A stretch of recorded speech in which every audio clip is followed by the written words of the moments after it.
ನಮ್ಮ ತಾಯಿಗೆ ಬರುವಂತಹ ಗೃಹಲಕ್ಷ್ಮಿ ಯೋಜನೆ ನನಗೆ ಆಸರೆ ಆಯಿತು. ನಾನಿವತ್ತು ರಾಜ್ಯದಲ್ಲಿ ಪ್ರಥಮ ಸ್ಥಾನ ಪಡೆಯೋದಕ್ಕೆ ನನಗೆ 2,000 ಉಪಯೋಗ ಆಯಿತು ಅಂತ ಹೇಳ್ತಾನೆ. ಮತ್ತೆ ಆಲೋಚನೆ ಮಾಡೋ ಮಾತೇ ಇಲ್ಲ. ಈಗ ಈ ಪ್ರಪಂಚದಲ್ಲಿರ್ತಕ್ಕಂಥ ಎಲ್ಲರೂ ಬಾಯಲ್ಲೂ ಒಂದೇ ಮಾತು, ಮೋದಿ ಮೋದಿ ಮೋದಿ. ಯಾವತ್ತು ಯಾರ್ದು ರೂಪಾಯಿ ಹಿಂದಿಲ್ಲ. ಬಿಜೆಪಿ ಬಿಜೆಪಿ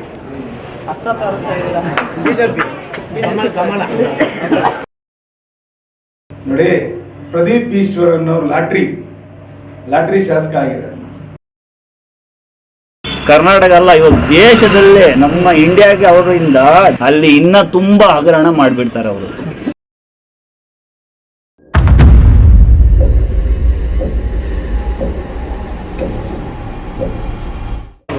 ನಮಸ್ಕಾರ ವೀಕ್ಷಕರೇ, ಚಿಕ್ಕಬಳ್ಳಾಪುರ ಕ್ಷೇತ್ರದ ಮತ್ತೊಂದು ನಗರವಾದ ಗೌರಿಬಿದನೂರು ತಾಲೂಕಿಗೆ ಬಂದಿದ್ದೀವಿ. ಇಲ್ಲಿನ ಜನಗಳ ಅಭಿಪ್ರಾಯ ಹೇಗಿದೆ ಅಂತ ಹೇಳ್ಬಿಟ್ಟು ತಿಳ್ಕೊಳ್ಳೋಣ ಬನ್ನಿ. ಸರ್, ಈ ಬಾರಿ ಚಿಕ್ಕಬಳ್ಳಾಪುರ ಕ್ಷೇತ್ರದಲ್ಲಿ ಯಾರು ಗೆಲ್ಲಬೇಕು ಅಂತ ಹೇಳ್ಬಿಟ್ಟು ನಿಮ್ಮ ಅನಿಸಿಕೆ ಸರ್? ಸರ್, ಈ ಬಾರಿ ಚಿಕ್ಕಬಳ್ಳಾಪುರ ಕ್ಷೇತ್ರದಲ್ಲಿ ಕಾಂಗ್ರೆಸ್ ಅಭ್ಯರ್ಥಿ ರಕ್ಷಾರಾಮಯ್ಯ ಅವರು ಗೆಲ್ಲಬೇಕಂತ ನಮ್ಮ ಎಲ್ಲರ ಅಭಿಪ್ರಾಯ. ಇಲ್ಲಿ ನಾವು ಪಾಂಪ್ಲೆಟ್ ಹಂಚಕ್ಕೆ ಹೋಗ್ತಾ ಇದ್ದೀವಿ. ಎಲ್ಲ ಮಹಿಳೆಯರು, ಎಲ್ಲ ಬಡವರು ಈ ಸರಿ ನಾವು ಕಾಂಗ್ರೆಸ್ ಪಕ್ಷಕ್ಕೆ ಬೆಂಬಲ ಕೊಡೋಣ ಅಂತ ನಾವು ಕೇಳಿದೆ. ಯಾಕೆ ಬೆಂಬಲ ಕೊಡಬೇಕು ಅಂತ ಹೇಳಿದ್ರೆ, ನಮಗೆ 2,000 ತಿಂಗಳ ಇವತ್ತವರೆಗೂ 18,000 ಬಂದಿದೆ. ರೇಷನ್ ಬರ್ತಾ ಇದೆ, ಬಸ್ ಟಿಕೆಟ್ ಫ್ರೀ ಆಗಿದೆ, ಕರೆಂಟ್ ಫ್ರೀ ಆಗಿದೆ. ಅದಕ್ಕೆ ನಾವು ಈ ಸರಿ ಸಿದ್ದರಾಮಯ್ಯ ಅವ್ರಿಗೆ ಬೆಂಬಲ ಕೊಡೋಣ ಅಂತ ಈ ಕಡೆ ಜನ ಎಲ್ಲ ಡಿಸೈಡ್ ಮಾಡಿದ್ದೀವಿ. ಈಗ ಗ್ಯಾರಂಟಿ ಯೋಜನೆಗಳಿಂದ ಜನರೆಲ್ಲ ಸೋಮಾರಿಗಳಾಗ್ತಾರೆ ಅಂತ ಹೇಳ್ಬಿಟ್ಟು ಕೆಲವೊಂದು ಬಿಜೆಪಿ ಅವರು ಆರೋಪ ಮಾಡ್ತಾರೆ ಸರ್. ಅದಕ್ಕೆ ನೀವೇನು ಉತ್ತರ ಕೊಡ್ತೀರಾ? ಗ್ಯಾರಂಟಿ ಯೋಜನೆಗಳಿಂದ ಜನ ಹೇಗ್ರಿ ಸೋಮಾರಿಗಳಾಗ್ತಾರೆ? ಇದೇ 2,000 ರೂಪಾಯಿ ಕೊಡ್ತಾರೆ. ಅದೇ 2,000 ತೊಗೊಂಡೋಗಿ ನಾವು ಅಕ್ಕಿ ತೊಗೊತೀವಿ, ಪೆಟ್ರೋಲ್ ತೊಗೊತೀವಿ, ಕೋಲ್ಗೇಟ್ ಟೂತ್ ಪೇಸ್ಟ್ ತೊಗೊತೀವಿ, ನಾವು ಬೇರೆ ಬೇಕಾಗಿರೋ ಸಾಮಾನು ತೊಗೊತೀವಿ. ಅದಕ್ಕೆ ಸರ್ಕಾರಕ್ಕೆ GST ಹೋಗ್ತಾ ಇಲ್ವಾ? ಪೆಟ್ರೋಲ್ಗೆ GST ಹೋಗ್ತಾ ಇಲ್ವಾ? ಆದರೆ ಸಾವಿರಾರು ಕೋಟಿ ಲಂಚ ಹೊಡೆದ್ರೆ BJP ಅವ್ರಿಗೆ. ಜನಗಳು ಇವಾಗ 40% ಲಂಚ ತೊಗೊಂಡ್ರು. ಅವಾಗ ಅದು ಅವ್ರ ಲೀಡರ್ ತಿಂದಾಗ್ಬೋದು. ಜನಗಳಿಗೆ 2,000 ನೇರವಾಗಿ ಕೊಟ್ಟರೆ ಯಾವ ತಪ್ಪು? ಸರ್ಕಾರ ನೇರವಾಗಿ ಅಕೌಂಟ್ಗೆ ಹಣ ಹಾಕೋದ್ರಿಂದ ಬಡವರಿಗೆ ಪ್ರಯೋಜನ ಆಗಿದೆ. ಅದರಿಂದ ದೇಶದ ಆರ್ಥಿಕತೆ ಸುಭದ್ರವಾಗುತ್ತದೆ ಹೊರತು ಆರ್ಥಿಕತೆಗೆ ಯಾವುದೇ ಏಟ್ ಆಗೋದಿಲ್ಲ. ಅದೇ ರೀತಿಯಾಗಿ ಈಗ ಸೆಂಟ್ರಲಲ್ಲಿ ನರೇಂದ್ರ ಮೋದಿ ಅವರು ಬಂದರೆ ನಿಮಗೆ ಚೆನ್ನಾಗಿರುತ್ತಾ, ಇಲ್ಲಾಂದರೆ ರಾಹುಲ್ ಗಾಂಧಿ ಅವ್ರು ಗೆದ್ರೆ ನಿಮ್ಗೆ ಚೆನ್ನಾಗಿರುತ್ತೆ ಸರ್? ನೋಡ್ರಿ, ನರೇಂದ್ರ ಮೋದಿ ಅವರಿಗೆ 10 ವರ್ಷ ಈ ದೇಶದ ಜನ ಅವಕಾಶ ಮಾಡಿಕೊಟ್ಟಿದೆ. ಈ ದೇಶಕ್ಕಾಗಿ, ಈ ದೇಶದ ಬಡವರಿಗಾಗಿ, ದೇಶದ ರಕ್ಷಣೆಗಾಗಿ ಕಾಂಗ್ರೆಸ್ ಸರ್ಕಾರ ಮತ್ತೆ ಬರಬೇಕು. ಹೇಗೆ ಬರಬೇಕು ಅಂದರೆ ಗೊತ್ತಾ? ನೋಡಿ, ಇವತ್ತು ಸ್ವಾತಂತ್ರ್ಯ ನಂತರ ಇವತ್ತವರೆಗೂ ದೇಶದಲ್ಲಿ ರಕ್ಷಣೆ ಮಾಡಿರೋದು ಯಾವ ಸರ್ಕಾರ? ಇವಾಗ ಇಂದಿರಾ ಗಾಂಧಿ ಅವರು ಉಳುವವರೇ ಭೂಮಿಯ ಒಡೆಯ ಜಮೀನುಗಳನ್ನು ಕೊಟ್ಟಿದ್ರು. ಇವತ್ತು ರೈತರಿಗೆ ಏನು ಬೇಕಾದರೂ ಸಹಕಾರ ಮಾಡಿರೋದು, ರೈತ ಭರವಸೆ ಕೊಟ್ಟಿರೋದು, ಹಾಲಿನಲ್ಲಿ ಇದು ಮಾಡಿರೋದು ಎಲ್ಲ ಇವಾಗ ಹಸಿರು ಕ್ರಾಂತಿ, ಬಿಳಿ ಕ್ರಾಂತಿ ಏನು ಮಾಡಿರೋದು ಕಾಂಗ್ರೆಸ್ ಸರ್ಕಾರ ಅಲ್ವಾ? ಇವಾಗನೂ ನಮಗೆ ಮುಂದೆ ರಾಹುಲ್ ಗಾಂಧಿ ಸರ್ಕಾರ, ಇಂಡಿಯಾ ಒಕ್ಕೂಟ ಬರಬೇಕು. ಸರ್, ಈ ಬಾರಿ ಚಿಕ್ಕಬಳ್ಳಾಪುರ ಲೋಕಸಭಾ ಕ್ಷೇತ್ರದಲ್ಲಿ ಕಾಂಗ್ರೆಸ್ಸಿಂದ ರಕ್ಷಾರಾಮಯ್ಯ ಅವರು, BJPಯಿಂದ ಡಾಕ್ಟರ್ ಕೆ ಸುಧಾಕರ್ ಅವರು ನಿಂತಿದ್ದಾರೆ. ನಿಮಗೆ ಯಾರು ಮತ ನೀಡಬೇಕು ಅಂತ ಹೇಳ್ಬಿಟ್ಟು ಅನ್ಕೊಂಡಿದ್ದೀರಾ ಸರ್ ನೀವು? ಈಗ ಈ ಒಂದು 2024ರ ಲೋಕಸಭಾ ಚುನಾವಣೆಯಲ್ಲಿ ಮತ್ತೆ ಆಲೋಚನೆ ಮಾಡೋ ಮಾತೇ ಇಲ್ಲ. ಈಗ ಈ ಪ್ರಪಂಚದಲ್ಲಿರ್ತಕ್ಕಂಥ ಎಲ್ಲರೂ ಬಾಯಲ್ಲೂ ಒಂದೇ ಮಾತು, ಮೋದಿ ಮೋದಿ ಮೋದಿ. ಮೋದಿಯನ್ನು ಬೆಂಬಲಿಸಿ ಅವ್ರ ಅನುಯಾಯಿಯಾಗಿ, ಅವ್ರ ಬೆಂಬಲಿಗರಾಗಿ ಭಾರತೀಯ ಜನತಾ ಪಾರ್ಟಿಯಿಂದ ಈಗ ಎಲೆಕ್ಷನ್ಗೆ ಕಂಟೆಸ್ಟ್ ಮಾಡಿರ್ತಕ್ಕಂಥ ಡಾಕ್ಟರ್ ಕೆ ಸುಧಾಕರ್ ಅವ್ರನ್ನ 100% ಅವ್ರಿಗೆ ನಾವು ಸಪೋರ್ಟ್ ಮಾಡಿ ಗೆಲ್ಲಿಸ್ತೀವಿ. ಸರ್, ಅದೇ ರೀತಿ ಕೇಂದ್ರದಲ್ಲಿ ರಾಹುಲ್ ಗಾಂಧಿ ಅವರು ಪ್ರಧಾನಿ ಆಗ್ಬೇಕಾ, ಇಲ್ಲ ನರೇಂದ್ರ ಮೋದಿ ಅವರು ಪ್ರಧಾನಿ ಆದರೆ ಚೆನ್ನಾಗಿರುತ್ತೆ? ಇವತ್ತು ಚಿಕ್ಕ ಮಕ್ಕಳನ್ನ ಕೇಳಿದ್ರೆ ಹೇಳ್ತಾರೆ ಈ ದೇಶಕ್ಕೆ ಯಾರ ಅವಶ್ಯಕತೆ ಇದೆ ಅಂತ. ಈ ದೇಶದಲ್ಲ, ಪ್ರಪಂಚದಲ್ಲಿ ಶ್ರೇಷ್ಠ ಭಾರತ ಅಂತ ಏನು ಕರಿತಾ ಇದ್ದೀವಿ ನಾವು, ಪ್ರಪಂಚದಲ್ಲಿ ನಮ್ಮ ವಿಶ್ವನಾಯಕ ನರೇಂದ್ರ ಮೋದಿ ಅವರೇ ಆಗಬೇಕು. ಯಾಕಂದರೆ ರಾಹುಲ್ ಗಾಂಧಿ ಅವ್ರಿಗೆ ಚಿನ್ನ ಎಲ್ಲಿ ಬೆಳೀತಾರೆ ಅನ್ನೋದು ಗೊತ್ತಿಲ್ಲ, ಚಿನ್ನ ಎಲ್ಲಿ ತೆಗಿತಾರೆ ಅನ್ನೋದು ಗೊತ್ತಿಲ್ಲ. ಚೈಲ್ಡಿಸ್ಟ್ ಇದ್ದಂಗೆ ಅವ್ರ ಕೊಡುಗೆ ಏನು ಈ ದೇಶಕ್ಕೆ ಅಂದರೆ, ಆ ತಾತಂದು ಅಜ್ಜಿದು ಏನು ಈ ವಂಶಾವಳಿ ಮಿಕ್ಸ್ ಆಗಿದೆ ಇದನ್ನ ಹೇಳ್ತಾರೆ ವಿನ ಯಾವುದೇ ಕಾರಣಕ್ಕೂ ನರೇಂದ್ರ ಮೋದಿ ಅವ್ರು ಮಾಡಿರ್ತಕ್ಕಂಥ ಒಳ್ಳೆ ಜನಪರ ಯೋಜನೆಗಳು ತಿಳಿಸಲ್ಲ. ಇವತ್ತು ಜನರಿಗೆ ಅಕ್ಕಿ ಕೊಡ್ತಾ ಇರೋದು ಮೋದಿ ಅವ್ರು ಕೊಡ್ತಾರೆ. ಅಕ್ಕಿಗೆ ಸಿದ್ದರಾಮಯ್ಯ ಲೆವೆಲ್ ಹಾಕ್ಕೊಂಡು ನಾವು ಕೊಟ್ವಿ 10 kg ಕೊಡ್ತೀವಿ ಅಂದ್ರೆ 10 kg ಎಲ್ಲಿ ಕೊಟ್ಟಿದ್ದಾರೆ? ನರೇಂದ್ರ ಮೋದಿ ಅವ್ರು ಕೊಟ್ಟಿರೋ 5 kg ಬಿಟ್ಟರೆ ಬೇರೆ ಏನೂ ಇಲ್ಲ. ಇವತ್ತು ಈ ದೇಶದಲ್ಲಿ ಸ್ವತಂತ್ರ ಬಂದು 70 ವರ್ಷಗಳಾದರೂ ಒಂದು ಶೌಚಾಲಯ ಕೊಟ್ಟು ಈ ದೇಶದ ಸ್ತ್ರೀಯರ, ಮಹಿಳೆಯರ ಮಾನ ಕಾಪಾಡಬೇಕು, ಅವ್ರಿಗೆ ಭದ್ರತೆ ಕೊಡಬೇಕು ಅನ್ನೋ ಸಾಮಾನ್ಯ ಜ್ಞಾನ ಕೂಡ ಈ ದೇಶ ಆಡಿರ್ತಕ್ಕಂಥ ಒಂದು ಮಹಿಳೆ ಕೂಡ ಇರಲಿಲ್ಲ. ಇದು ವಿಪರ್ಯಾಸ ಮತ್ತು ದೌರ್ಭಾಗ್ಯ. ಇದರ ನಂತರ ಈಗ ನಮ್ಮ ಪ್ರಪಂಚ ದೇಶದಲ್ಲಿ ನಮ್ಮ ಮಿಲಿಟರಿ ಶಕ್ತಿ ಹೆಂಗಿದೆ, ನಮ್ಮ ದೇಶ ಹೆಂಗಿದೆ, ನಮ್ಮ ದೇಶದ ಅಭಿವೃದ್ಧಿಯ GDP ಆರ್ಥಿಕತೆ ಹೆಂಗಿದೆ, ನಮ್ಮ ಧರ್ಮ ಹೆಂಗಿದೆ, 500 ವರ್ಷಗಳ ಒಂದು ಸಮಸ್ಯೆಗೆ 10 ವರ್ಷಗಳಲ್ಲಿ ಪರಿಹಾರ ಕೊಡ್ತಾರಂದ್ರೆ ಅದು ಮೋದಿ ತಾಕತ್ತು. ಮೋದಿಜಿ ಅವರ ದೃಢ ನಿರ್ಧಾರ. ಇದು 70 ವರ್ಷ ಇವ್ರು ಮಾಡಿದ್ರೆ ಯಾಕೆ ತಗೊಳ್ಳಿಲ್ಲ? ಇಂಥ ನಿರ್ಧಾರ, ಐತಿಹಾಸಿಕ ನಿರ್ಧಾರಗಳು ಯಾಕೆ ತಗೊಳ್ಳಿಲ್ಲ? ಇಡೀ ದೇಶದಲ್ಲಿ ಒಂದು ಕಾನೂನು, ಜಮ್ಮು ಕಾಶ್ಮೀರಕ್ಕೆ ಒಂದು ಕಾನೂನು. ಅದೇನು? ಅದನ್ನೇ ನಮ್ಮ ಮಾನ್ಯ ಗೃಹ ಮಂತ್ರಿಗಳು ಮತ್ತು ಪ್ರಧಾನಿಯವರು ಹೇಳಿದ್ದು, ಒಂದು ದೇಶದಲ್ಲಿ 2 ಕಾನೂನು ಸಾಧ್ಯನೇ ಇಲ್ಲ, ಒಂದು ದೇಶದಲ್ಲಿ ಒಂದೇ ಕಾನೂನು. ಅದಕ್ಕೋಸ್ಕರನೇ ಆರ್ಟಿಕಲ್ 370 ರದ್ದು ಮಾಡಿದಂಥ ನರೇಂದ್ರ ಮೋದಿ ಅವರಿಗೆ ಜನ ಇವತ್ತು ಜೆ ಮಾಡ್ತಾ ಇದ್ದಾರೆ, ಎಲ್ಲ ಕಡೆ ಜೆ ಹೊಡಿತಾ ಇದ್ದಾರೆ. ಸರ್ ನಮಸ್ಕಾರ. ಈ ಬಾರಿ ಚಿಕ್ಕಬಳ್ಳಾಪುರ ಕ್ಷೇತ್ರದಲ್ಲಿ ರಕ್ಷಾರಾಮಯ್ಯ ಅವರು ಹಾಗೂ ಸುಧಾಕರ್ ಅವರು ಎಲೆಕ್ಷನ್ ನಿಂತಿದ್ದಾರೆ. ನಿಮ್ಮ ಒಲವು ಯಾರ ಮೇಲೆ ಇದೆ ಸರ್? ಸರ್, ನಮ್ಮ ಒಲವು ಕಾಂಗ್ರೆಸ್ ಕಡೆ ರಕ್ಷಾರಾಮಯ್ಯ ಅವರಿಗೆ ವೋಟ್ ಮಾಡ್ತೀವಿ. ಯಾಕೆ ಸರ್ ರಕ್ಷಾರಾಮಯ್ಯ ಅವರಿಗೆ ವೋಟ್ ಮಾಡ್ಬೇಕು ಅಂದ್ಕೊಂಡಿದ್ದೀರಾ?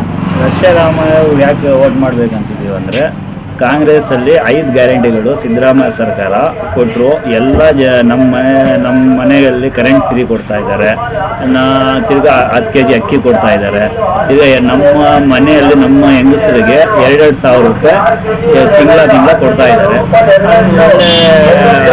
5 ಗ್ಯಾರಂಟಿ ಅವ್ರು ಏನು ಹೇಳಿದ್ರು ಅದ್ರ ಪ್ರಕಾರ ನಡ್ಕೊಂಡು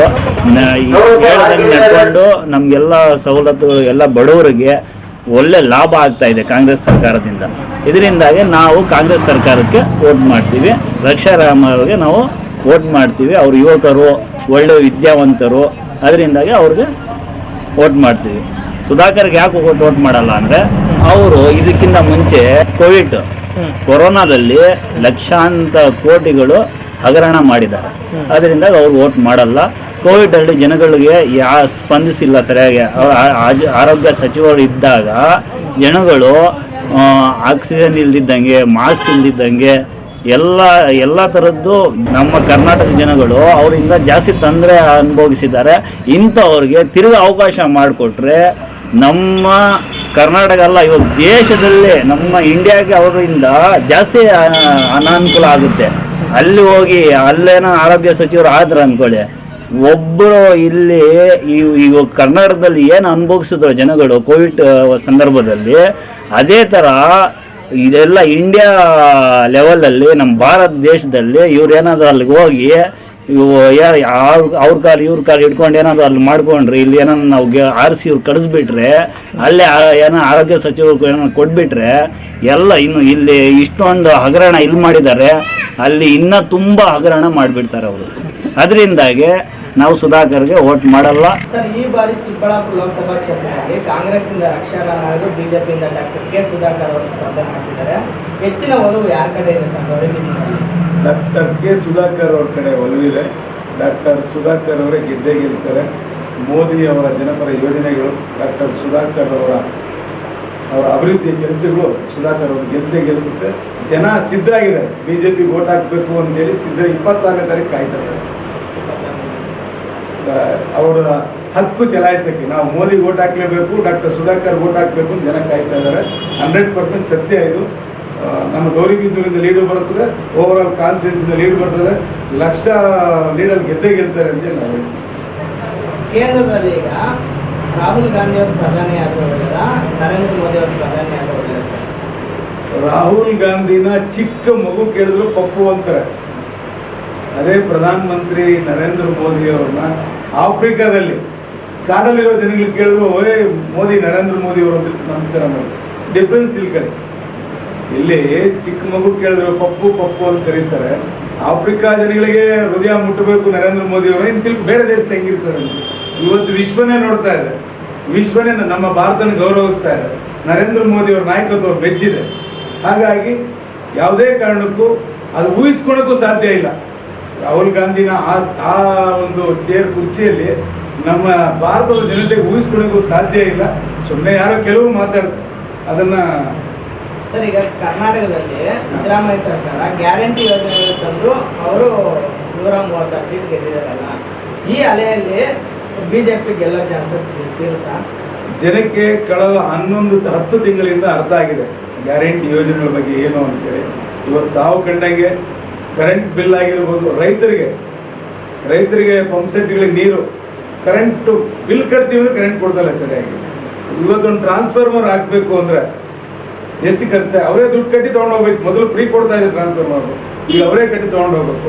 ಒಂದು ಬೋರ್ ಹಾಕ್ಬಿಟ್ಟು ಬೋರಿಗೆ ಪರ್ಮಿಷನ್ ತೊಗೋಬೇಕು, ನಾವು ಕರೆಂಟ್ ಕಲೆಕ್ಷನ್ ತೊಗೋಬೇಕು ಅಂದರೆ ಸುಮಾರು 1.5 ರಿಂದ 2 ಲಕ್ಷ ರೂಪಾಯಿ ಖರ್ಚಾಗ್ತಾ ಇದೆ. ಹೌದು, ರಿಜಿಸ್ಟ್ರೇಷನ್ ಡಬಲ್ ಆಗಿದೆ. 20 ರೂಪಾಯಿ ಇರೋ ಚಾಪಕ್ಕಾಗ 100 ರೂಪಾಯಿ ಆಗಿದೆ, 100 ರೂಪಾಯಿ ಇರೋ ಚಾಪಕ್ಕಾಗ 200 ರೂಪಾಯಿ ಆಗಿದೆ, 200 ರೂಪಾಯಿ ಚಾಪಕ್ಕಾಗ 500 ರೂಪಾಯಿ ಆಗಿದೆ. ಅದರ ಜೊತೆಗೆ ಬೆಟರ್ಮೆಂಟ್ ಚಾರ್ಜ್. ನೀವು 10 ಲಕ್ಷದ ಪ್ರಾಪರ್ಟಿ ತಗೊಂಡ್ರಿ ಅಂದರೆ ಹೆಚ್ಚು ಕಮ್ಮಿ 65-70 ಸಾವಿರ ರೂಪಾಯಿ ನೀವು ಕಟ್ಟಲೇಬೇಕೀಗ. ಎಲ್ಲ ರೈಸ್ ಹಾಕ್ತಾರೆ, ರೈಸ್ ಮಾಡ್ತಾರೆ. ಏನಕ್ಕೆ? ಗ್ಯಾರಂಟಿಗೋಸ್ಕರ. ನೀವು ಅಂದು ಕೊಟ್ಟರೆ ಹಿಂಗೆ ಕಿತ್ಕೊಂಡ್ರಿ. ಯಾವನನ್ನು ಬಡವ ಸೈಟ್ ಮಾರುವಾಗ ಸೈಟ್ ತಗೋಬೇಕು ಅಂದಾಗ ಎಷ್ಟು ಕಷ್ಟ ಆಗುತ್ತೆ ಅವ್ರು. ನಾವು ಜನಸಾಮಾನ್ಯರು ನೋಡ್ತಾ ಇದ್ದೀವಿ, ಜನಸಾಮಾನ್ಯ ಇದ್ದೀವಿ, ನೋಡ್ತಾ ಇದ್ದೀವಿ ಅವ್ರ ಕಷ್ಟಗಳೇನಿದೆ ಅಂತ ಜನಕ್ಕೆ ಗೊತ್ತಿದೆ. ಹಾಗಾಗಿ ನೀವು ಗ್ಯಾರಂಟಿ ಏನು ಕೆಲಸ ಮಾಡಲ್ಲ. 2,000 ರೂಪಾಯಿ ಕೊಡ್ತಾರೆ ಗೊತ್ತಿದೆ, ಯಾವ ಥರ ಕೊಡ್ತಾ ಇದ್ದೀರಾ ಅಂತೇಳಿ. ನೀವು 2,000 ರೂಪಾಯಿಗೆ 2,000 ರೂಪಾಯಿ ಹೆಂಡ್ತಿಗೆ ಕೊಡ್ತೀರಾ, ಗಂಡ ಹತ್ರ ಹಂಗೆ ಕಿತ್ಕೊತಾ ಇದ್ದಾರೆ. ಏಕದಮ್ 20% ಮದ್ಯದ ಮೇಲೆ ಟ್ಯಾಕ್ಸ್ ಹಾಕಿದ್ರು. ಈಗ ಮಳೆ ಇಲ್ಲ. ಈ ಕಾಂಗ್ರೆಸ್ ಸರ್ಕಾರ ಬಂದಾಗಿಂದ ಮಳೆ ಇಲ್ಲ. ಹೋದ ದಿನಗಳಲ್ಲಿ ಎಷ್ಟು ಸಮೃದ್ಧಿ ಆಗಿತ್ತು ತುಂಬ ಗೊತ್ತಿದೆ. ಪತ್ರಕರ್ತರಾಗಿದ್ದೀರಾ, ಸಾರ್ವಜನಿಕರಿಗೆ ಗೊತ್ತು, ಸಾಮಾನ್ಯ ಜನತೆಗೂ ಗೊತ್ತಿದೆ ಎಷ್ಟು ಸಮೃದ್ಧವಾಗಿತ್ತು ನಮ್ಮ ಗೌರಿಬಿದನೂರು ಆಗಿರ್ಬೋದು. ಅದಕ್ಕಾಗಿ ನಾವು ಯಾವುದೇ ಕಾರಣಕ್ಕೂ ಈ ಒಂದು ಒಳ್ಳೆ ಅವಕಾಶನ ಜನ ಕಳ್ಕೊಳ್ಳೋಕೆ ಸಿದ್ಧರಾಗಿಲ್ಲ. ದೇಶ ಸುಭಿಕ್ಷೆಯಾಗಿರಬೇಕು, ಸುಭದ್ರವಾಗಿರಬೇಕು, ನರೇಂದ್ರ ಮೋದಿ ಅವರು ಬೇಕು, ಬೇಕೇ ಬೇಕು ಅಂತ ಜನ ಕೇಳ್ತಾರೆ. ಅದೇ ರೀತಿ ಇತ್ತೀಚೆಗೆ ಶಾಸಕರು ಪ್ರದೀಪ್ ಈಶ್ವರವರು ಸುಧಾಕರ್ ಅವ್ರಿಗೆ ಒಂದು ಸವಾಲ್ ಹಾಕ್ತಾರೆ, ಪಾರ್ಲಿಮೆಂಟ್ ಗೇಟ್ ಹತ್ತಕ್ ಬಿಡಲ್ಲ ಅಂತ ಹೇಳ್ಬಿಟ್ಟು. ಇದ್ರ ಬಗ್ಗೆ ನೀವೇನ್ ಹೇಳ್ತೀರಾ ಸರ್? ನೋಡಿ, ಪ್ರದೀಪ್ ಈಶ್ವರನ್ ಅವರು ಲಾಟ್ರಿ ಶಾಸಕ ಆಗಿದ್ದಾರೆ, ಆಯ್ತಲ್ಲ. ಇನ್ನೂ ಒಂದು ಹೇಳ್ತೀನಿ ವಿಶೇಷವಾಗಿ, ಚಿಕ್ಕಬಳ್ಳಾಪುರ ಜನತೆಗೆ ಅದು ಮೈಂಡ್ ಏನಾಗಿದ್ದು ಗೊತ್ತಾಗ್ತಾ ಇಲ್ಲ. ಒಬ್ಬರು, ಈಗ ನಾನೊಬ್ಬ ನಗರಸಭಾ ಸದಸ್ಯ, ನಾನೇ ಸಿಗೋದು ಕಷ್ಟ ಕೆಲವು ಟೈಮಲ್ಲಿ ಒತ್ತಡಗಳ ಇದರಲ್ಲಿ. ಅವರು ರಾಜ್ಯಕ್ಕೆ ಸಚಿವರಾಗಿದ್ದವರು ಓದ ತಕ್ಷಣ ಸಿಗಬೇಕು ಅಂದ್ರೆ ಆಗಲ್ಲ. ಅವ್ರ ಕೆಲಸ ಅವ್ರಿಗೆ ಇರ್ತದೆ, ಅವ್ರ ಕೆಲಸ ಮಾಡ್ತಾ ಇರ್ತಾರೆ, ಇಲ್ಲ ಅಂತೆಲ್ಲ. ಪ್ರಾಮಾಣಿಕವಾಗಿ ನಮ್ಮ ಚಿಕ್ಕಬಳ್ಳಾಪುರಕ್ಕೆ ಜಿಲ್ಲೆ ಹೆಡ್ ಕ್ವಾರ್ಟರ್ ಅದು, ಏನು ಬೇಕೋ ಎಲ್ಲ ತಂದಿದ್ದಾರೆ ಸರ್. ಅವ್ರನ್ನ ದೂಷಣೆ ಮಾಡೋರು ನನಗೆ ಕೇಳಿದ್ರೆ ಅನ್ನ ತಿನ್ನಲ್ಲ ಅನ್ಸುತ್ತೆ. ಯಾಕೆ ಹೇಳ್ತೀನಿ ಅಂದರೆ, ಮೆಡಿಕಲ್ ಕಾಲೇಜ್ ಅದನ್ನು ಯಾವ ಥರ ಚಾಲೆಂಜ್ ಮಾಡಿ ತಗೊಂಬಂದು, ಇದೇ DP ಶಿವಕುಮಾರ್ ಗಲಾಟೆ ಮಾಡಿ ಕನಕಪುರಕ್ಕೆ ಬೇಕು ಅಂದ್ರು ಸಹ ಬಿಡದಂಗೆ ತಗೊಂಬಂದ್ರು ನಮ್ಮ ಮೆಡಿಕಲ್ ಕಾಲೇಜ್ ಬಂದೋದ್ರಿಂದ ನಮಗೆಲ್ಲ ಅನುಕೂಲ ಆಗುತ್ತೆ. ನಮ್ಮ ಜಿಲ್ಲೆ ಮಕ್ಕಳು, ನಮ್ಮ ಮಕ್ಕಳಿಗೆ ಅನುಕೂಲ ಆಗುತ್ತೆ. ಹಾಗೆ ಕೊಮ್ಮಲ್ಲು ಡೈರಿ ಅದನ್ನು ನಮ್ಮ ಚಿಕ್ಕಬಳ್ಳಾಪುರ ರೈತರಿಗೋಸ್ಕರ ಚೀಮುಲ್ ಅಂತ ಮಾಡ್ಕೊಂಡು ಒಂದು ಹೊಸದಾಗಿ ಇದು ಮಾಡಿದ್ದಾರೆ. ಈಗ ಎಲ್ಲ ರೈತರಿಗೆ ಅನುಕೂಲ ಆಗಲಿ ಅಂತೇಳಿ ಹೂವಿನ ಮಾರ್ಕೆಟ್ ಆಗಿರ್ಬೋದು, ನಂದಿ ರೋಪ್ ಆಗಿರ್ಬೋದು, ನಿಮಗೆ ಅದ್ರ ಜೊತೆಗೆ ಅಭಿವೃದ್ಧಿ ಅಂದರೆ ಸುಧಾಕರ್ ಅಂದರೆ ಅಭಿವೃದ್ಧಿ. ಇವರು ಬಂದು ಸುಮ್ಮನೆ ಅದೇನೇ ಹೇಳ್ತಾರಲ್ಲ, ಹಂಗೆ ಹೇಳ್ಬಾರ್ದು. ಆ ಥರದ ಮನುಷ್ಯ ಅವರು ಮಾತುಗಳು. ಅಸೆಂಬ್ಲಿ ಲೋಕಸಭೆ ಮೆಟ್ಲಲ್ಲಿ ಯಾರ್ದ್ರಿ ಮೆಟ್ಲು? ಅಲ್ಲಿ ಕುಂತ್ಕೊಂಡ್ರು ಮಹಾನ್ ಭಾವ, ಯುವ ಪುರುಷ ಮೋದಿಯವರು. ಸರ್, ಈ ಬಾರಿ ಚಿಕ್ಕಬಳ್ಳಾಪುರ ಲೋಕಸಭಾ ಚುನಾವಣೆಯಲ್ಲಿ ಈ ಸಾರಿ ಕಾಂಗ್ರೆಸ್ಸಿಂದ ರಕ್ಷಾರಾಮಯ್ಯ ಅವರು, ಬಿಜೆಪಿಯಿಂದ ಡಾಕ್ಟರ್ ಕೆ ಸುಧಾಕರ್ ಅವರು ನಿಂತಿದ್ದಾರೆ. ಈ ಸಾರಿ ನಿಮ್ಮ ಮತ ಯಾರಿಗೆ ಕೊಡಬೇಕು? ನಾವು ಜನಪರವಾದಂತಹ ಕಾಂಗ್ರೆಸ್ ಸರ್ಕಾರಕ್ಕೆ, ಕಾಂಗ್ರೆಸ್ ಕೇಂದ್ರದಲ್ಲಿ ಬರಬೇಕು, ರಾಜ್ಯದಲ್ಲಿ ಬರಬೇಕು ಅಂತ ನಾವು ಕಾಂಗ್ರೆಸ್ ಅಧಿಕೃತ ಅಭ್ಯರ್ಥಿ ಆದಂತಹ ರಕ್ಷಾರಾಮಯ್ಯನವರಿಗೆ ನಮ್ಮ ಮತ ನೀಡಬೇಕು ಅಂತೇಳಿ ನಾವು ಅಂದ್ಕೊಂಡಿದ್ದೀವಿ ಸರ್. ರಕ್ಷಾರಾಮಯ್ಯ ಅವರೇ ಬರಬೇಕು ಅಂತ ಹೇಳ್ಬಿಟ್ಟು ನಿಮಗೆ ಯಾಕೆ ಸರ್ ಅನ್ಸುತ್ತೆ? ಈಗ ಅವರು ವಿದ್ಯಾವಂತರು ಮತ್ತು ಅವರ ಕುಟುಂಬ ಒಳ್ಳೆಯ ಮನೆತನದಿಂದ ಬಂದಿರುವಂತಹ ಒಬ್ಬ ಯುವಕ. ಅವರು ವೈದ್ಯಕೀಯ ಕ್ಷೇತ್ರದಲ್ಲಿ, ಶಿಕ್ಷಣ ಕ್ಷೇತ್ರದಲ್ಲಿ, ಪ್ರತಿಯೊಂದು ಕ್ಷೇತ್ರದಲ್ಲೂ ಅವರು ತಮ್ಮದೇ ಆದಂತಹ ಸೇವೆ ಕೊಟ್ಟಿದ್ದಾರೆ. ಅಂತಹ ಒಳ್ಳೆಯ ಅಭ್ಯರ್ಥಿಯನ್ನು ಆಯ್ಕೆ ಮಾಡಬೇಕಾಗಿರೋದು ನಿಮ್ಮೆಲ್ಲರ ಕರ್ತವ್ಯ ಆಗಿರ್ತದೆ. ಯಾರು ಜನರ ಕಷ್ಟಕ್ಕೆ, ಅವರ ಸುಖಕ್ಕೆ ಸ್ಪಂದಿಸ್ತಾರೆ ಅಂತಹ ಅಭ್ಯರ್ಥಿ ಆಗೋದಕ್ಕೆ ಜನಪರವಾದಂತಹ ಅಭ್ಯರ್ಥಿಗೆ ನಾವು ಮತನ ನೀಡ್ತೇವೆ. ಹಾಗೆ ಈಗ ರಾಜ್ಯ ಸರ್ಕಾರ ಸುಮಾರು 5 ಯೋಜನೆಗಳನ್ನು, ಜನಪರವಾದ ಮತ್ತು ಜನಪ್ರಿಯವಾದಂತಹ ಯೋಜನೆಗಳನ್ನ ಕೊಟ್ಟಿದೆ. ಈಗ ಅನ್ನಭಾಗ್ಯ ಏನು ಕೊಟ್ಟಿದ್ದಾರೆ ಅದು ಬಡವರಿಗೆ ಗೊತ್ತಾಗ್ತದೆ, ಹೇಗೆ ಜೀವನ ಸಾಗಿಸೋಕ್ಕಾಗದೇ ಇರೋ ಸಂದರ್ಭದಲ್ಲಿ ಅನ್ನಭಾಗ್ಯ ಒಂದು ಜನಪ್ರಿಯವಾದಂತಹ ಯೋಜನೆ ಆಗಿರ್ತದೆ. ಹಾಗೆ ಈಗ ಮಹಿಳೆಯರಿಗೆ ಶಕ್ತಿ ಯೋಜನೆ, ಬಸ್ಸಲ್ಲಿ ಫ್ರೀಯಾಗಿ ಓಡಾಡಿ ಅವರು ಕೆಲವೆಲ್ಲ ಸಮಾಜದಲ್ಲಿ ಅವ್ರದ್ದೇ ಆದಂಥ ಸ್ವಾವಲಂಬಿ ಜೀವನವನ್ನು ಸಾಗಿಸೋದಕ್ಕೆ ಒಂದು ಅನುಕೂಲವಾಗ್ತದೆ. ಹಾಗೆ ಗೃಹಲಕ್ಷ್ಮಿ ಏನು 2,000 ಕೊಡೋದ್ರಿಂದ, ಮೊನ್ನೆ ಒಂದು ಪೇಪರಲ್ಲಿ ನಾನು ಓದಿದೆ, ಒಬ್ಬ ಈ ರಾಜ್ಯಕ್ಕೆ ಪ್ರಥಮ ಸ್ಥಾನ ದ್ವಿತೀಯ PUCಯಲ್ಲಿ ಪಡೆದಂತಹ ವಿದ್ಯಾರ್ಥಿ ಹೇಳ್ತಾನೆ, ಯಾವ ರೀತಿ ನೀವು ಪ್ರಥಮ ದರ್ಜೆ ಬಂದ್ರಿ ಅಂತಂತಂದರೆ, ನಮ್ಮ ತಾಯಿಗೆ ಬರುವಂತಹ ಗೃಹಲಕ್ಷ್ಮಿ ಯೋಜನೆ ನನಗೆ ಆಸರೆ ಆಯಿತು, ನಾನಿವತ್ತು ರಾಜ್ಯದಲ್ಲಿ ಪ್ರಥಮ ಸ್ಥಾನ ಪಡೆಯೋದಕ್ಕೆ ನನಗೆ 2,000 ಉಪಯೋಗ ಆಯಿತು ಅಂತ ಹೇಳ್ತಾನೆ. ಇವೆಲ್ಲ ಜನಪ್ರಿಯ ಯೋಜನೆಗಳಲ್ಲವೇ? ಇಂತಹ ಸರ್ಕಾರವನ್ನು ಆಯ್ಕೆ ಮಾಡಿದರೆ ಇನ್ಯಾವ ಸರ್ಕಾರವನ್ನು ಆಯ್ಕೆ ಮಾಡಬೇಕು? ಆದ್ದರಿಂದ ನಾವು ನೇರ ದಿಟ್ಟ ನಿರಂತರ ನುಡಿದಂತೆ ನಡೆದ ಸರ್ಕಾರ ಸಿದ್ದರಾಮಯ್ಯನ ಸರ್ಕಾರ, ಕಾಂಗ್ರೆಸ್ ಸರ್ಕಾರಕ್ಕೆ ನಮ್ಮ ಬೆಂಬಲವನ್ನು ಕೊಡ್ತೀವಿ. ರಕ್ಷಾರಾಮಯ್ಯನವ್ರಿಗೆ ನಮ್ಮ ಮತವನ್ನು ಹಾಕ್ತೀವಿ. ಕೇಂದ್ರದಲ್ಲಿ ಈಗ ನರೇಂದ್ರ ಮೋದಿ ಅವರು ರಾಹುಲ್ ಗಾಂಧಿ ಅವರು ಪ್ರಧಾನಮಂತ್ರಿ ಆಗಬೇಕು ಅಂತ ಹೇಳಿ ಸರ್. ಈಗ ನಮ್ಮ ದೇಶದಲ್ಲಿ ಸುಮಾರು 75% ಯುವಕರೇ ಇರೋದು. ಯುವಕರೇ ದೇಶದ ಶಕ್ತಿ ಆದಂತಹ ರಾಹುಲ್ ಗಾಂಧಿ ಅವರು ಯುವಕರಾಗಿದ್ದಾರೆ. ಈಗ ಮೋದಿ ಅವ್ರನ್ನ 2 ಬಾರಿ ನೋಡಿದ್ದೀವಿ. ಈಗ ಈ ಬಾರಿ ರಾಹುಲ್ ಗಾಂಧಿ ಅವರನ್ನು ಪ್ರಧಾನಿ ಹುದ್ದೆಯಲ್ಲಿ ನೋಡಬೇಕು ಅಂತೇಳಿ ನಾವು ಆಸೆ ಪಡ್ತಿದ್ದೀವಿ. ಅಂತಹ ಯುವ ನಾಯಕತ್ವ ಬಂದರೆ ಅವರೇನು ಪರಿಣಾಮಕಾರಿಯಾದಂತಹ ಬದಲಾವಣೆಗಳು ಮಾಡ್ತಾರೋ ನಾವು ನೋಡಬೇಕಾಗ್ತದೆ. ಅವರೇನು ದೂರದೃಷ್ಟಿ ಇದೆ. ಈ ಅವರು ಪ್ರಧಾನಿ ಆದರೆ ನ್ಯಾಯ ಯೋಜನೆ ಅಂತ ತರ್ತೀನಿ ಅಂತ ಇಂದಿನ ಇದರಲ್ಲಿ ಹೇಳಿದ್ರು. ಬಡ ಕುಟುಂಬಗಳು ಯಾರಿದ್ದಾರೆ ಅವ್ರ ಪ್ರತಿಯೊಂದು ಖಾತೆಗೂ 5,000 ದುಡ್ಡು ಹಾಕ್ತೀವಿ ಅಂತ ಹೇಳಿದ್ರು. ಮತ್ತು ಈಗ ಏನು ಮ್ಯಾನಿಫೆಸ್ಟೋ ಮಾಡಿದ್ದಾರೆ, ಯಾರು ನಿರುದ್ಯೋಗಿ ಯುವಕರು ಇರ್ತಾರೆ ಅವ್ರ ಖಾತೆಗೆ ನೇರವಾಗಿ 75,000 ಹಾಕ್ತೀವಿ ಅಂತ ಹೇಳ್ಬಿಟ್ಟು ಆಶ್ವಾಸನೆ ಕೊಟ್ಟಿದ್ದಾರೆ. ಹಾಗೆ ಈಗ ರೈತರ ಕೃಷಿ ಸಾಲವನ್ನು ಮನ್ನಾ ಮಾಡ್ತೀನಿ ಅಂತ ಹೇಳಿದ್ದಾರೆ. ಎಲ್ಲ ಜನಪ್ರಿಯ ಯೋಜನೆಗಳನ್ನ ಕೇಂದ್ರ ಸರ್ಕಾರ ಈಗ ಬಂದರೆ, ಕಾಂಗ್ರೆಸ್ ನೇತೃತ್ವದ ಕೇಂದ್ರ ಸರ್ಕಾರ ಇಂಡಿಯಾ ಮೈತ್ರಿಕೂಟ ಬಂದರೆ ಇವೆಲ್ಲ ಯೋಜನೆಗಳನ್ನ ಆಶ್ವಾಸನೆಗಳನ್ನ ಈಡೇರಿಸ್ತೀವಿ ಅಂಥೇಳಿ ಏನು ಕೊಟ್ಟಿದ್ದಾರೆ ಅವು ಜನಪರವಾದಂತಹ ಯೋಜನೆಗಳಾಗಿರ್ತವೆ. ಆದ್ದರಿಂದ ನಮ್ಮ ಆಯ್ಕೆ ರಾಹುಲ್ ಗಾಂಧಿ ಆಗಿರ್ತದೆ, ಕಾಂಗ್ರೆಸ್ ಆಗಿರ್ತದೆ. ಬದಲಾವಣೆ ಜಗದ ನಿಯಮ. ಹೊಸ ಬದಲಾವಣೆಗಾಗಿ ನಾವು ರಾಹುಲ್ ಗಾಂಧಿ ಅವರನ್ನು ಈ ಸಾರಿ ಆಯ್ಕೆ ಮಾಡ್ಕೊತೀವಿ. ರಾಹುಲ್ ಗಾಂಧಿ ಪ್ರಧಾನಿ ಆದರೆ ನಮಗೆ ಖುಷಿ ಆಗ್ತದೆ. ರಾಹುಲ್ ಗಾಂಧಿ ಪ್ರಧಾನಿ ಆಗ್ತದೆ. ಸರ್, ಈ ಬಾರಿ ಚಿಕ್ಕಬಳ್ಳಾಪುರ ಕಾಂಗ್ರೆಸ್ಸಿಂದ ರಕ್ಷಾರಾಮಯ್ಯ, ಬಿಜೆಪಿಯಿಂದ ಸುಧಾಕರ್ ಅವ್ರು ನಿಂತ್ಕೊಂಡಿದ್ದಾರೆ. ಯಾರಿಗೆ ಓಟ್ ಹಾಕ್ಬೇಕು ಅನ್ಕೊಂಡಿದ್ದಾರೆ? ಸುಧಾಕರ್ ಅವ್ರಿಗೆ ಓಟ್ ಹಾಕ್ಬೇಕು ಅನ್ಕೊಂಡಿದ್ದಾರೆ. ಸುಧಾಕರ್ ಅವ್ರಿಗೆ ಯಾಕೆ ಓಟ್ ಹಾಕ್ಬೇಕು ಅನ್ಕೊಂಡಿದ್ದಾರೆ ಸರ್? ಅವರು ಮೋದಿ ಕೆಲಸ ಮಾಡಿದ್ದಾರೆ. ಹಾಂ, ಮೋದಿ ನೋಡಿ ಓಟ್ ಹಾಕ್ತೀವಿ. ದೇಶ ಉಳಿಬೇಕಂದ್ರೆ ಮೋದಿ ಇರಬೇಕು ಇಲ್ಲಿ. ಸರ್, ಈ ಬಾರಿ ಚಿಕ್ಕಬಳ್ಳಾಪುರ ಕ್ಷೇತ್ರದಲ್ಲಿ ಕಾಂಗ್ರೆಸ್ಸಿಂದ ರಕ್ಷಾರಾಮಯ್ಯ, ಬಿಜೆಪಿಯಿಂದ ಡಾಕ್ಟರ್ ಕೆ ಸುಧಾಕರ್ ಅವರು ಸ್ಪರ್ಧೆ ಮಾಡಿದ್ದಾರೆ. ಯಾರ ಮೇಲೆ ನಿಮ್ಗೆ ಹೆಚ್ಚು ಒಲವಿದೆ ಸರ್? ನಾವು ಬಿಜೆಪಿ. ಯಾಕೆ ಸರ್ ಬಿಜೆಪಿ? ನಮಗೆ ಯಾರು ಗಲ್ಲಿಯಲ್ಲಿ ಯಾರಿದ್ರು ಡಿಲ್ಲಿಯಲ್ಲಿ ಮೋದಿನೇ ಇರಬೇಕು. ಹೌದಾ? ಸುಧಾಕರ್ ಅವರು ಕೆಲಸ ಮಾಡಿದ್ದಾರೆ. ಜನ ಬುದ್ಧಿವಂತರಿದ್ದಾರೆ. ಜನಕ್ಕೆ ಗೊತ್ತು ಯಾರು ತಪ್ಪು ಯಾರು ಸರಿ. 100 ಹೇಳ್ಬೋದು, ಸತ್ಯ ಯಾವುದು ಸುಳ್ಳು ಯಾವುದು ಅಂತ ಜನಕ್ಕೆ ಇದಿದೆ. ಅವ್ರು ಇವಾಗ ಅಪಪ್ರಚಾರ, ಸುಳ್ಳು ಪ್ರಚಾರ ಏನು ಮಾಡಿದ್ರು ಜನ ಬುದ್ಧಿವಂತರು ಮಾಡ್ಕೊರ್ಗೆ ಹಾಕ್ತಾರೆ. ಗೆಲ್ಲೋದಂತಕ್ಕೆ ಹಾಕ್ಬೇಕು. ಇವಾಗ ಅವ್ರು ಬಂದರು ಇವ್ರು ಬಂದರು ಅವ್ರಿಗೆ ಹಾಕೋದಿಲ್ಲ. ಯಾವ್ದು ಗೆಲ್ಲೋ ಪಾರ್ಟಿ ಅದಕ್ಕೆ ಹಾಕಿದ್ರೆ ಅವ್ರಿಗೆ ಇನ್ನೂ ಬಲ ಆಗುತ್ತೆ. ಮೋದಿ ಕೆಲಸ ಮಾಡಿದ್ದಾರೆ, ದೇಶ ಉಳಿಸಿದ್ದಾರೆ, ದೇಶ ಉಳಿಯುತ್ತೆ. ಅಂದರೆ ಇವಾಗ ಹೇಳ್ತಾರೆ ಎಲ್ಲ ಹಿಂದೂ ಮುಸ್ಲಿಂ ಅಂತ. ಇವಾಗ ಯಾರಿಗೆ ಮುಸ್ಲಿಮ್ಗೆ ಏನು ತೊಂದರೆ ಕೊಟ್ಟಿದ್ದಾರೆ ಮೋದಿ? ಸರ್, ಈ ಬಾರಿ ಚಿಕ್ಕಬಳ್ಳಾಪುರ ಕ್ಷೇತ್ರದಲ್ಲಿ ಕಾಂಗ್ರೆಸ್ಸಿಂದ ರಕ್ಷಾರಾಮಯ್ಯ ಅವರು, ಬಿಜೆಪಿಯಿಂದ ಸುಧಾಕರ್ ಅವರು ಬಂದಿದ್ದಾರೆ. ನೀವು ಯಾರಿಗೆ ಓಟ್ ಹಾಕಬೇಕು ಅಂದ್ಕೊಂಡಿದ್ದೀರಾ ಸರ್? ನಾವು ಕಾಂಗ್ರೆಸ್ ಅಭ್ಯರ್ಥಿ ರಕ್ಷಾರಾಮಯ್ಯ ಈಗ % ಅವ್ರು ಗೆಲ್ತಾರೆ. ಈಗ ರಕ್ಷಾರಾಮಯ್ಯ ಅವ್ರಿಗೆ ನೀವು ಓಟ್ ಹಾಕಬೇಕು ಅನ್ನೋದಕ್ಕೆ ನಿಮ್ಗೆ ಏನು ಕಾರಣ? ರಕ್ಷಾರಾಮಯ್ಯ ಅವ್ರಿಗೆ ಓಟ್ ಹಾಕಿದ್ರೆ ನಮಗೆ ಕಾಂಗ್ರೆಸ್ ಗ್ಯಾರಂಟಿ ಸರ್. ಕಾಂಗ್ರೆಸ್ಸಿಂದ ಎಲ್ಲ ಬಡ ಕುಟುಂಬಗಳಿಗೆ ಪ್ರತಿಯೊಂದು ಅನುಕೂಲ ಆಗ್ತಾಯಿದೆ. ಕಾಂಗ್ರೆಸ್ ಪಾರ್ಟಿಯಿಂದ ಎಲ್ಲ ಅನುಕೂಲ ಆಗ್ತಾಯಿದೆ. ನಮಗೆಲ್ಲನೂ ಪ್ರತಿ ಮನೆಗೂ 2,000 ರೂಪಾಯಿ ಹಣ ಬೀಳ್ತಾ ಇದೆ, ಅಕ್ಕಿಗೆ ದುಡ್ಡು ಬೀಳ್ತಾ ಇದೆ.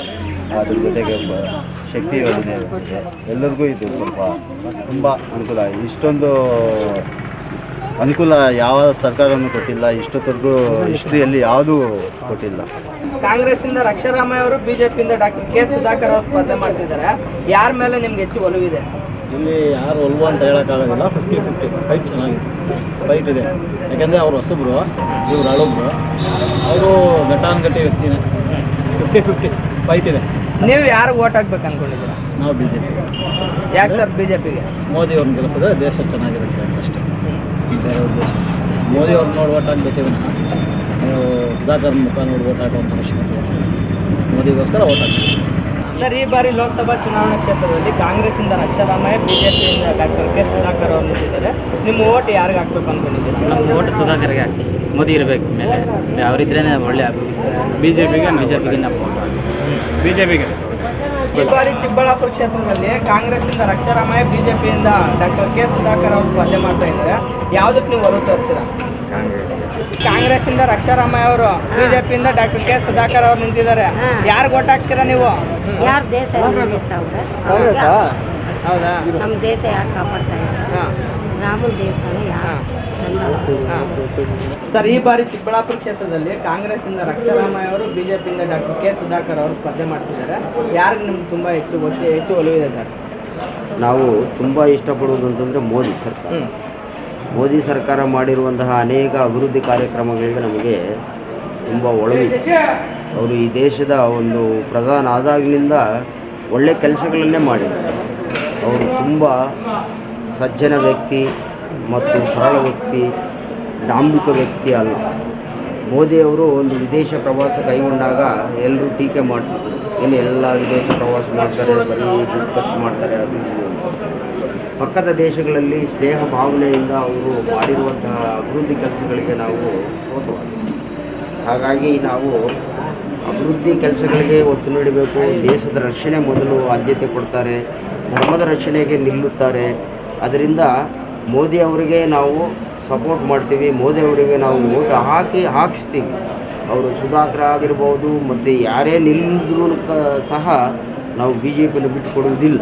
ಸರ್, ಈ ಬಾರಿ ಚಿಕ್ಕಬಳ್ಳಾಪುರ ಲೋಕಸಭಾ ಕ್ಷೇತ್ರದಲ್ಲಿ ಕಾಂಗ್ರೆಸ್ಸಿಂದ ರಕ್ಷಾರಾಮಯ್ಯ ಅವರು, BJPಯಿಂದ ಸುಧಾಕರ್ ಅವರು ನಿಂತಿದ್ದಾರೆ. ನೀವು ಯಾರಿಗೆ ಮತ ನೀಡಬೇಕು ಅಂದ್ಕೊಂಡಿದ್ದೀರಾ ಸರ್? ರಕ್ಷಾರಾಮಯ್ಯ ಅವರಿಗೆ ಮತ ನೀಡೋದಕ್ಕೆ ನಿಮ್ಮ ಅನಿಸಿಕೆ? ಕಾಂಗ್ರೆಸ್ ಯೋಜನೆಗಳಿಂದ ಓಟ್ ಹಾಕಬೇಕು ಅಂತಿದ್ದೀರಾ? ಸರ್, ಚಿಕ್ಕಬಳ್ಳಾಪುರದವರು ಈ ಬಾರಿ ಕಾಂಗ್ರೆಸ್ಸಿಂದ ರಕ್ಷಾರಾಮಯ್ಯ ಅವರು, BJPಯಿಂದ ಡಾಕ್ಟರ್ K ಸುಧಾಕರ್ ಅವರು ಸ್ಪರ್ಧೆ ಮಾಡ್ತಿದ್ದಾರೆ. ಯಾರಿಗೆ ನೀವು ಓಟ್ ಹಾಕ್ಬೇಕು ಅಂದ್ಕೊಂಡಿದ್ದೀರಾ? ಕಾಂಗ್ರೆಸ್ಗೆ ಹಾಕಬೇಕು. ಬರೀ ಚಿಕ್ಕಬಳ್ಳಾಪುರ ಕ್ಷೇತ್ರದಲ್ಲಿ ಕಾಂಗ್ರೆಸ್ಸಿಂದ ರಕ್ಷಾರಾಮಯ್ಯ ಅವರು ನಿಂತಿದ್ದಾರೆ, BJPಯಿಂದ ಡಾಕ್ಟರ್ K ಸುಧಾಕರ್ ಅವರು ನಿಂತಿದ್ದಾರೆ. ಯಾರಿಗೆ ಓಟ್ ಹಾಕ್ತೀರಾ? ಯಾಕೆ BJPಗೆ ಓಟ್ ಹಾಕ್ತೀರಾ? ಯಾವಾಗ ಅದೇ ನಮ್ಗೆ ಇಷ್ಟಾಗಿಲ್ಲ. ನಾವು ಯಾರ ಹತ್ರ 10 ಪೈಸೆ ಮುಟ್ಟಲ್ಲ, ಆಯ್ತಾ? ಅವ್ರ ಹತ್ರ ಆಗಲಿ ಇವ್ರ ಹತ್ರ ಆದರೆ ರೂಪಾಯಿ ಮುಟ್ಟಲ್ಲ. ಆ ಕಾಲದಿಂದ ಈ ಕಾಲವರೆಗೂ ಹಾಕೋದಕ್ಕೆ ಅವತ್ತು ದೇವರು ಯಾರಿಗೂ ಕೈ ಕೊಡ್ತಾ. ಕಾಂಗ್ರೆಸ್ ಅವರೆಲ್ಲ ಯೋಜನೆಗಳು ಕೊಡ್ತಾ ಇದ್ದಾರೆ, ಬಳಸ್ಕೊಂತ ಇದ್ದಾರೆ. ಅಯ್ಯ ಇಲ್ಲಪ್ಪ, ನಾವೇನು ಅವ್ರದ್ದು 10 ಪೈಸೆ ಇಷ್ಟು ವರ್ಷ ಇಷ್ಟು ಹುಡುಗಿಯಿಂದ ಇದ್ದೀನಿ, ಯಾವತ್ತು ಯಾರ್ದು 1 ರೂಪಾಯಿ ತಿಂದಿಲ್ಲ. ಸರ್, ಈ ಬಾರಿ ಚಿಕ್ಕಬಳ್ಳಾಪುರ ಲೋಕಸಭಾ ಕ್ಷೇತ್ರದಲ್ಲಿ ಕಾಂಗ್ರೆಸ್ಸಿಂದ ರಕ್ಷಾರಾಮಯ್ಯ, BJPಯಿಂದ ಡಾಕ್ಟರ್ K ಸುಧಾಕರ್ ಅವರು ನಿಂತಿದ್ದಾರೆ. ಯಾರಿಗೆ ನಿಮ್ಮಲ್ಲಿ ಹೆಚ್ಚು ಒಲವಿದೆ? ಡಾಕ್ಟರ್ K ಸುಧಾಕರ್ ಗೆಲ್ಬೋದು ಅಂತ ಹೇಳ್ಬಿಟ್ಟು ನಮ್ಮ ನಿರೀಕ್ಷೆ ಇದೆ. ಒಂದು, ನರೇಂದ್ರ ಮೋದಿ ಅವರು ದೇಶಕ್ಕೆ ಹಿತ ಕಾಪಾಡ್ತಾ ಇದ್ದಾರೆ. ದೇಶ ಸುಭಿಕ್ಷವಾಗಿರಬೇಕಾದ್ರೆ ನರೇಂದ್ರ ಮೋದಿ ಅವರು ಬೇಕಾಗುತ್ತೆ. ಅದರಿಂದ ಭಾರತೀಯ ಜನತಾ ಪಕ್ಷಕ್ಕೆ ದೇಶದಾದ್ಯಂತ ಒಳ್ಳೆಯ ಅಭಿಮಾನ ಇದೆ. ಇದರಿಂದ BJP ಗೆಲ್ಬೋದು. ಸರ್, ಈ ಬಾರಿ ಚಿಕ್ಕಬಳ್ಳಾಪುರ ಕ್ಷೇತ್ರದಲ್ಲಿ ಕಾಂಗ್ರೆಸ್ಸಿಂದ ರಕ್ಷಾರಾಮಯ್ಯ, BJPಯಿಂದ ಡಾಕ್ಟರ್ K ಸುಧಾಕರ್ ಸ್ಪರ್ಧೆ ಮಾಡ್ತಿದ್ದಾರೆ. ಯಾರಿಗೆ ನೀವು ಮತ ನೀಡಬೇಕು ಅಂದ್ಕೊಂಡಿದ್ದೀರಾ? ರಕ್ಷಾರಾಮಯ್ಯ. ಯಾಕೆ ಸರ್ ರಕ್ಷಾರಾಮಯ್ಯ ಅವ್ರಿಗೆ? ಅಂದರೆ ಅವರು ತುಂಬ ಒಳ್ಳೆಯದು ಮಾಡ್ತಾವ್ರೆ. ಅದರಿಂದ ನಾವು ಕಾಂಗ್ರೆಸ್ ಪಕ್ಷಕ್ಕೆ ಒಬ್ಬ ವರ್ಷ ಅವರು ಬಂದು ಪಕ್ಷ ನೋಡಿ ಓಟ್ ಹಾಕ್ತೀರಾ? ಅದೇ ರೀತಿ ಕೇಂದ್ರದಲ್ಲಿ ಈಗ ರಾಹುಲ್ ಗಾಂಧಿ ಅವರು ಪ್ರಧಾನಮಂತ್ರಿ ಆಗಬೇಕಾ, ಇಲ್ಲ ನರೇಂದ್ರ ಮೋದಿ ಅವರು ಪ್ರಧಾನಮಂತ್ರಿ ಆಗಬೇಕಾ? ರಾಹುಲ್ ಗಾಂಧಿ ಹಾಕಿದ್ರೆ ಒಳ್ಳೆಯದು. ಇದು ಸಮಸ್ಯೆನೇ ಇರಲ್ಲ. ಇಲ್ಲಾಂದರೆ ಅದು ಇದು ಅಂತ ಹೇಳ್ತಾನೆ ಇರ್ತಾರೆ ಮೋದಿಜಿ. ಅದರಿಂದ ಈ ಥರ ನೋಡೋಣ, ಅವರು ಒಂದು ದಿನ ಬರಲಿ ಅಂತ ನಾವು ಎಲ್ಲರೂ ಸೇರಿ ಒಗ್ಗಟ್ಟಾಗಿ ಕಾಂಗ್ರೆಸ್ಗೆ ಹಾಕೋಣ ಅಂತ ಒಂದು ಮನವಿ ಮಾಡ್ತೀವಿ. ಯಾರಿಗೆ ನಿಮಗೆ ಹೆಚ್ಚು ಒಲವು ತೋರಿಸ್ತಾ ಇದ್ದೀರಾ? BJP sir. ಯಾಕೆ ಸರ್ BJPಗೆ? ಯಾಕೆ BJP? ಯಾಕೆ ಅಂದರೆ ನಮಗೆ ದೇಶ ಕಾಪಾಡ್ತಾರೆ ನರೇಂದ್ರ ಮೋದಿ ಅವರು. ಈ ಕೋವಿಡಿಂದ ತುಂಬ ತೊಂದರೆ ಆಗಿದ್ದರಿಂದ ಅವರು ಚೆನ್ನಾಗಿ ಇದು ಮಾಡಿದ್ದಾರೆ, ಸಾಲ್ವ್ ಮಾಡಿದ್ದಾರೆ. ಅದಕ್ಕೆ ಅವ್ರಿಗೆ ನಾವು ಓಟ್ ಹಾಕ್ತೀವಿ. ಸ್ಥಳೀಯದಲ್ಲಿ ಸುಧಾಕರ್ ಅವರು ನಿಂತಿದ್ದಾರೆ ಸರ್, ಏನು ಸುಧಾಕರ್ ಬೆಂಬಲಿಸ್ತೀವಿ. ಯಾಕಂದರೆ ಹಾಸ್ಪಿಟ್ಲು ತಾಲೂಕು ಆಫೀಸ್ ತಾಲೂಕು ಮಾಡಿದ್ದಾರೆ, ಹಾಸ್ಪಿಟ್ಲ್ ತಂದಿದ್ದಾರೆ, ಅವ್ರಿಗೆ ಓಟ್ ಹಾಕ್ತೀವಿ ಸುಧಾಕರ್ ಅವರು. ಸರ್, ಈ ಬಾರಿ ಚಿಕ್ಕಬಳ್ಳಾಪುರ ಕ್ಷೇತ್ರದಲ್ಲಿ ಕಾಂಗ್ರೆಸ್ಸಿಂದ ರಕ್ಷಾರಾಮಯ್ಯ, BJPಯಿಂದ ಡಾಕ್ಟರ್ K ಸುಧಾಕರ್ ಅವರು ಸ್ಪರ್ಧೆ ಮಾಡ್ತಿದ್ದಾರೆ. ಹೆಚ್ಚು ಒಲವು ನಿಮ್ಮ ಕಡೆ ಯಾರಿಗಿದೆ ಸರ್? ನಾವು BJPಗೆ. ಯಾಕೆ ಸರ್ BJPಗೆ? ಈ ಕಾಂಗ್ರೆಸ್ ಕೊಟ್ಟು ಏನು ಮಾಡಬೇಕಪ್ಪ? ಹಾಂ, ಎಲ್ಲ ಹೆಂಗೆ ದುಡ್ಡು ಕೊಟ್ಟು ಅಪಮಾನ ಮಾಡ್ತಾವ್ರೆ, ಏನಕ್ಕೆ ಹಾಕೋದೇ BJPಗೆ. ಗ್ಯಾರಂಟಿಗಳು ನಿಮಗೆ ಉಪಯೋಗ ಆಗ್ತಾ ಇಲ್ಲ? ನಮಗೇನು ಬೇಡ ಗ್ಯಾರಂಟಿಗಳು. ಸರ್, ಈ ಬಾರಿ ಚಿಕ್ಕಬಳ್ಳಾಪುರ ಕ್ಷೇತ್ರದಲ್ಲಿ ಕಾಂಗ್ರೆಸ್ಸಿಂದ ರಕ್ಷಾರಾಮಯ್ಯ ಅವರು, BJPಯಿಂದ ಡಾಕ್ಟರ್ K ಸುಧಾಕರ್ ಅವರು ಸ್ಪರ್ಧೆ ಮಾಡ್ತಿದ್ದಾರೆ. ಯಾರಿಗೆ ಹೆಚ್ಚು ಒಲವಿದೆ ಸರ್ ನಿಮ್ಮ ಸೈಡ್? ನಾವು ಸುಧಾಕರ್. BJP. ಹಸ್ತ ತೋರಿಸ್ತಾ ಇದ್ದೀರಾ? BJP. ಕಮಲ. ಸರ್, ಈ ಬಾರಿ ಲೋಕಸಭಾ ಚುನಾವಣಾ ಕ್ಷೇತ್ರದಲ್ಲಿ ಕಾಂಗ್ರೆಸ್ ಕಡೆಯಿಂದ ರಕ್ಷಾರಾಮಯ್ಯ, BJP ಕಡೆಯಿಂದ ಡಾಕ್ಟರ್ K ಸುಧಾಕರ್. ನೀವು ಯಾರಿಗೆ ಮತ ನೀಡಬೇಕು ಅಂದ್ಕೊಂಡಿದ್ದೀರಾ? ಸರ್, ರಕ್ಷಾರಾಮಯ್ಯ ಅವರಿಗೆ ನೀವು ಮತ ಹಾಕಬೇಕು ಅಂತ ಹೇಳ್ಬಿಟ್ಟು ಯಾಕೆ? ಸಿದ್ದರಾಮಯ್ಯ ಒಳ್ಳೆ ಕೆಲಸ ಮಾಡ್ತಾರೆ. ಬಡವರಿಗೆಲ್ಲ 2,000 ಬಸ್ ಕನ್ವೀನಿಯನ್ಸ್, ಅದಕ್ಕೋಸ್ಕರ ಬಡವರಿಗೆ ಅನುಕೂಲ ಆಗುತ್ತೆ ಅಂತ ರಕ್ಷಾರಾಮಯ್ಯ ನಿರ್ಧಾರ ಮಾಡಿದ್ದೀವಿ ಸರ್. ಈಗ ಕೆಲವೊಬ್ಬರು ಬಿಜೆಪಿ ಅವರು ಏನ್ ಆರೋಪ ಮಾಡ್ತಿದ್ದಾರೆ ಅಂದ್ರೆ ತಿಂಗಳು 2,000 ದುಡ್ಡು ಕೊಡೋದಾಗ್ಲಿ, ಬಸ್ ಫ್ರೀ ಮಾಡೋದಾಗ್ಲಿ, ಗ್ಯಾರಂಟಿ ಯೋಜನೆಗಳಿಂದ ಜನ ಸೋಮಾರಿಗಳಾಗ್ತಾ ಇದಾರೆ ಅಂತ ಹೇಳ್ಬಿಟ್ಟು ಅವ್ರು ಆರೋಪ ಮಾಡ್ತಿದ್ದಾರೆ. ಅದಕ್ಕೆ ನೀವೇನು ಉತ್ತರ ಕೊಡ್ತೀರಾ ಸರ್? ಅವ್ರು ರಾಜಕೀಯವಾಗಿ ಅವರು ಏನ್ ಬೇಕು ಓಟ್ ಬೇಕಾದ್ರು ಅದಕ್ಕೋಸ್ಕರ ಉತ್ತರ ಹೇಳ್ತಾರೆ ಸರ್. ಅದು ಇವಾಗ ಕೊಡ್ತಾ ಇದಾರಲ್ವ, ಅನುಕೂಲ ಆಗ್ತಾ ಇದಾರಲ್ವ, ಅನುಕೂಲ ಆಗೋದಕ್ಕೆ ಬೆಂಬಲ ಕೊಡ್ತೀವಿ. ಬಿಜೆಪಿ ಅವರು ಹೇಳ್ತಾರೆ 5 ವರ್ಷ ಹಿಂದೆ ಇದ್ರು, ಏನ್ ಮಾಡಿದ್ದಾರೆ ಅವರು? ಏನು ಮಾಡಿಲ್ಲ. ಬಡವ್ರಿಗೆ ಬೋರಾಕ ಒಂದು ಬೋರ್ ಕೊಳ್ಳಿಲ್ಲ, ಮನೆ ಕೊಳ್ಳಿಲ್ಲ, ಏನು ಕೊಟ್ಟಿದ್ದಾರೆ? ಏನು ಕೊಟ್ಟಿಲ್ಲ. ಅವ್ರಿಗೇನು ಅನುಕೂಲ ಆಗಲಿಲ್ಲ. ಅದಕ್ಕೋಸ್ಕರ ಇವರು ಗಂಗಾ ಕೆನಾಲ್ ಬೋರು ಸುಮಾರು SC ಕೊಟ್ಟಿದ್ದಾರೆ. ಸುಮಾರು ಅನುಕೂಲ ಆಗಿದೆ. ರೋಡ್ಸ್ ಮಾಡ್ತಿದ್ದಾರೆ, ಆ ಕೆರೆ ಕೆಲಸಗಳು ಮಾಡಿದ್ದಾರೆ, ಸುಮಾರು ಕೆಲಸಗಳು ಮಾಡ್ತಾ ಇದ್ದಾರೆ, ಮಾಡಿದ್ದಾರೆ. ಅದಕ್ಕೋಸ್ಕರ ಕಾಂಗ್ರೆಸ್ಗೆ ಬಂದ. ರಾಹುಲ್ ಗಾಂಧಿ ಅವರು ನಿಮ್ಗೆ ಪ್ರಧಾನಿ ಆಗಬೇಕು ಅನ್ಸುತ್ತಾ, ಇಲ್ಲಾಂದ್ರೆ ಮೋದಿ ಅವರು ಪ್ರಧಾನಿ ಆದರೆ ಚೆನ್ನಾಗಿರುತ್ತೆ? ರಾಹುಲ್ ಗಾಂಧಿ ಆಗುತ್ತೆ, ಒಳ್ಳೇದಾಗ್ತದೆ. ನಾವು ಕೇಂದ್ರ ಹೇಳೋಕ್ಕಾಗಲ್ಲ, ನಮ್ಮ ಲೋಕಲ್ ಕರ್ನಾಟಕದ ಹೇಳ್ಬೋದು, ಇಲ್ಲಾಂದ್ರೆ ನಮ್ಮ ಡಿಸ್ಟಿಕ್ ಹೇಳ್ಬೋದು. ಅದು ಯಾಕಂದರೆ ಕೇಂದ್ರದಲ್ಲಿ ನಾವು ಹೇಳೋಕ್ಕಾಗಲ್ಲ. ಇಡೀ ಪ್ರಪಂಚ ಜನ ಇದು ಅಭಿಪ್ರಾಯ, ಅದು ನಾವು ಹೇಳೋಕ್ಕಾಗಲ್ಲ. ನಮ್ಮ ಕರ್ನಾಟಕದಲ್ಲಿ ಹೇಳ್ಬೋದು, ಇಲ್ಲ ನಮ್ಮ ಡಿಸ್ಟಿಕ್ದು ಹೇಳ್ಬೋದು. ಸರ್, ಈ ಬಾರಿ ಚಿಕ್ಕಬಳ್ಳಾಪುರ ಲೋಕಸಭಾ ಕ್ಷೇತ್ರದಲ್ಲಿ ಕಾಂಗ್ರೆಸ್ಸಿಂದ ರಕ್ಷಾರಾಮಯ್ಯ ಅವರು, ಬಿಜೆಪಿಯಿಂದ ಡಾಕ್ಟರ್ ಕೆ ಸುಧಾಕರ್ ಅವರು ನಿಂತಿದ್ದಾರೆ. ಯಾರಿಗೆ ಹೆಚ್ಚು ಒಲವಿದೆ ಸರ್? ಸರ್, ಗೌರಿಬಿದನೂರಲ್ಲಿ ಬಿಟ್ಟು ಎಲ್ಲ ಕಡೆನೂ ಅದೇ ಇದೆ ಸರ್. ನಮಗೆ ದೇಶ ಕಾಪಾಡೋಕ್ಕೆ ಮೋದಿ ಬೇಕು, ಮತ್ತು ಇಲ್ಲಿ ಕಾಪಾಡೋಕ್ಕೆ ಸುಧಾಕರ್ ಬೇಕು.